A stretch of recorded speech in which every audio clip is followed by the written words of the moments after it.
And then we continue.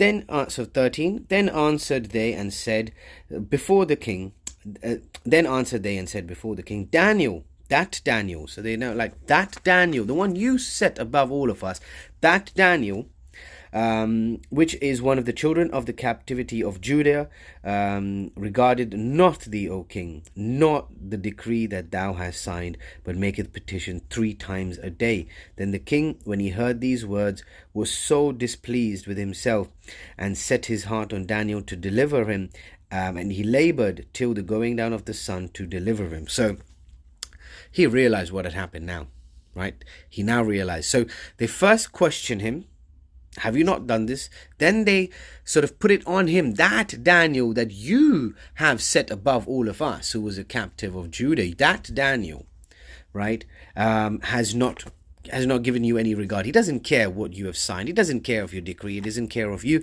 because he still prays 3 times a day. But the king knew what had happened. He now realized what the presidents and the princes had done to him, and he was upset about this. This is where you can see that, he was genuinely upset. And Ellen White writes, that God did not prevent Daniel's enemies from casting him into the lion's den. He permitted evil angels and wicked men thus far to accomplish their purpose, but it was that he might make the deliverance of his servant more marked, the defeat of the enemies, and righteousness more complete. So there was a reason why God allowed this to happen to Daniel. And the funny thing is, what the reason I read that first before continuing is because you can see that the King Darius was really displeased, because he spent the rest of the day till the going of the sun, because the decree was that by the end of the day that person should be cast into the